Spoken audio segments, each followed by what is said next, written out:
శ్రీ గురుభ్యో నమః. మాఘపురాణం 15వ అధ్యాయం. శిష్యుడు పశ్చాత్తాపం పొందుట.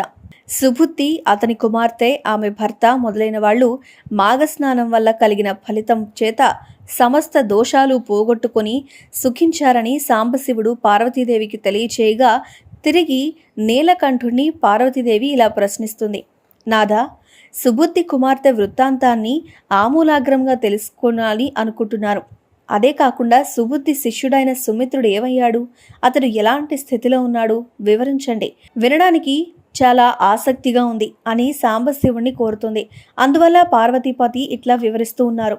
సుమిత్రుడు గురువుగారి కుమార్తెతో సంభోగ క్రీడల్లో తేలియాడింది మొదలు అతనికి ఘోరమైన పాపం అంటుకుంది. తాను చేసిన పాపానికి ఫలితం అనుభవించాలి కదా అని పశ్చాత్తాప మనస్కుడై గురువుగారి దగ్గరే ఉండిపోయి వారి పాదముల మీద పడి, గురువర్య, నేను మహాపాపినైతిని.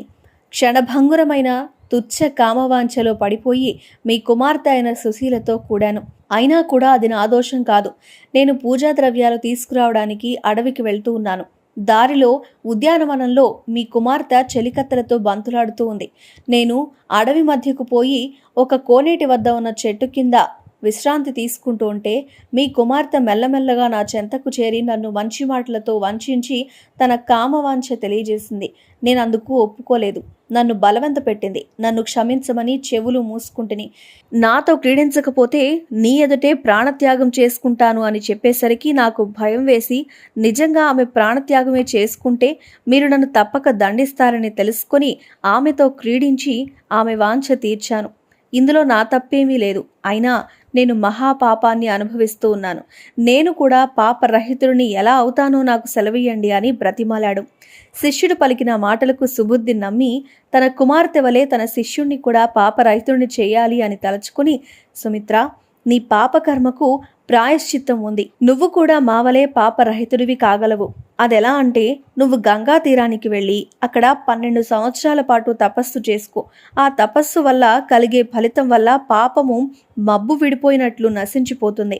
అప్పుడు నువ్వు విముక్తుడివవుతావు అని శిష్యుడితో చెప్పాడు.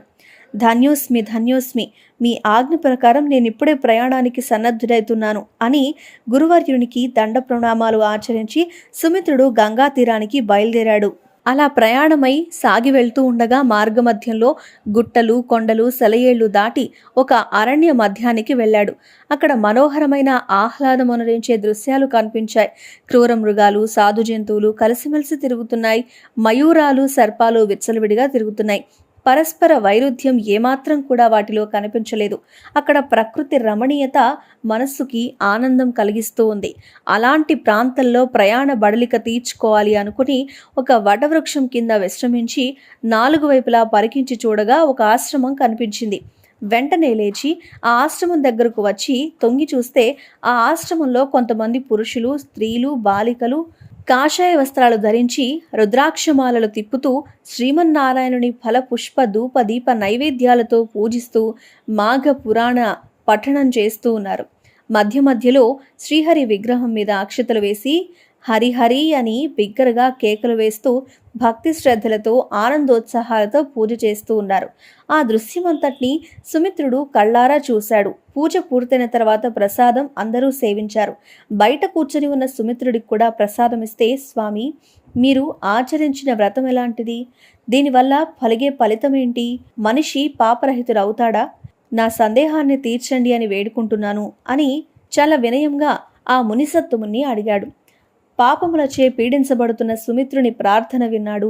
అక్కడ ఉన్న మనుషులందరూ కూడా మాఘమాసంలో ఆచరించవలసిన ధర్మాలు అతనికి వివరించడానికి వాళ్లలో ఒకరిని నియమించారు. అంతటా ఆ మునికుమారుడు సుమిత్రుడితో మాఘమాస మహత్యం గురించి ఇలా చెప్తూ ఉన్నాడు. విద్యార్థి, మేము చేసింది మాఘమాసంలో ఆచరించవలసిన మాఘమాస వ్రతం. ఈ వ్రతం చేయటం వల్ల ఎలాంటి పాపాలు చేసినా అవన్నీ నశించిపోతాయి. అంటే రౌరవాది నరక బాధలు వెంటాడుతూ ఉన్నప్పటికీ కూడా ఈ వ్రతం చేయటం వల్ల మన ఆ పాపాలన్నీ కూడా పెనుగాలికి ఎండుటాకులు ఎగిరిపోయినట్లుగా నశించిపోతాయి. మాఘమాసంలో సూర్యుడు మకర రాశిలో ఉండగా ఆ రోజు సూర్యోదయ సమయంలో ఒక నదియందు ఏ మనుషుడైతే స్నానం చేస్తాడో అట్టి మనిషి శ్రీహరికి ప్రియుడవుతాడు. ఎలాంటి దోషము లేకుండా శ్రీహరిని పూజిస్తూ మాఘ పురాణాలు వినటం వల్ల ఆ మాసమంతా నదీ స్నానం చేసిన వాళ్ళు వైకుంఠవాసులవుతారు. అలా చేయని వారు అసత్యములాడేవాడు, పెద్దలను గురువులను గౌరవించనివాడు, భక్తులను చూసి ఎగతాళి చేసేవాడు, పరస్త్రీలను బలాత్కరించి చెరచేవాడు, చోదత్వం చేసేవాడు, బ్రహ్మహత్య చేయవాడితో సమానుడు. అలాగే ఇల్లు తగలబెట్టడం, అబద్ధపు సాక్ష్యాలు చెప్పడం, జనాలు ఉండే చోట మలమూత్రాలు విడిచిపెట్టడం, గుర్రాలను, పశువులను, కన్యలను ఇతరులకి అమ్మటం మొదలైనవి చేసేవాడు కూడా బ్రహ్మహత్య చేసిన వాళ్లతో సమానం. అంతేకాకుండా దైవ సంబంధమైన ధనాన్ని అపహరించేవాడు, ఏ పుణ్యనదుల్లో శుచిగా స్నానం చేసి దేవుణ్ణి ప్రార్థించేవాడైనా సరే దానమిస్తానని చెప్పి వాగ్దానం చేసి ఇవ్వకుండా ఉండడం, బంగారం, వెండి, రత్నాలు, సాలగ్రామం దొంగిలించేవాడు, జాతి భ్రష్టుడై జార చోరత్వం చేసి వేశ్యల ఇల్లు తిరిగేవాడు, ఇలాంటి వాళ్ళంతా కూడా బ్రహ్మహత్యాది మహాపాతకాలు చేసిన వారితో సమానంగా ఉంటారు. ఇవే కాక అన్న భార్యను, సోదరుని భార్యను, గురువు భార్యను, స్నేహితుని భార్యను కూడి రతి సల్పేవాడు, తనకన్నా వయసులో పెద్దదైన స్త్రీతో రతి సల్పేవాడు, జీవహింసలు చేసేవాడు, పేద ప్రజలను హింసించేవాడు, దోపిడీలు చేసేవాడు, మహాపాతకులు అట్టివారు కూడా బ్రహ్మహత్య చేసిన వారితో సమానమే. ఇవే కాక తల్లిదండ్రులను హింసించేవాడు, వివాహ బంధాలు చెడగొట్టేవాడు, శరణు చొచ్చిన వారిని దండించేవాడు, ధర్మ కార్యాలను విఘ్నము కలిగించేవాడు, పరధనం అపహరించేవాడు, చేసిన మేలు మరచిపోయి కృతజ్ఞుడు, తాను తీర్థయాత్రలు చేయలేకపోగా చేసిన వారిని చూసి ఎగతాళి చేసేవాడు బ్రహ్మహత్య చేసిన వారితో సమానమగుదురు. కాబట్టి మేము ఆచరించిన వ్రతం మాఘమాస వ్రతం.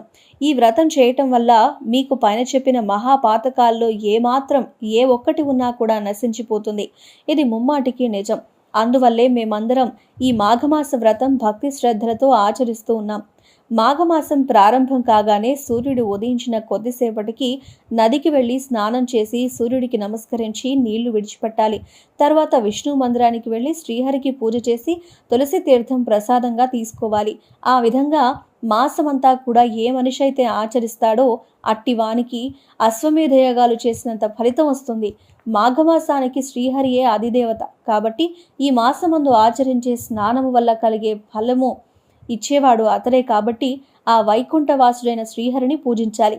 ఒకవేళ నదీ తీరమందు కానీ చెరువు దగ్గర కానీ విష్ణు మందిరం లేకపోయినచో విష్ణుమూర్తి విగ్రహానికి కానీ విష్ణు పటాన్ని కానీ తీసుకువెళ్ళి నదీ తీరంలో తులసి దళాలతో కస్తూరి, గంధం, అగరు, దీప, ధూప, నైవేద్య, ఫలపుష్ప తాంబూలాలతో పూజించి పురాణ శ్రవణాన్ని చేయాల్సి ఉంటుంది.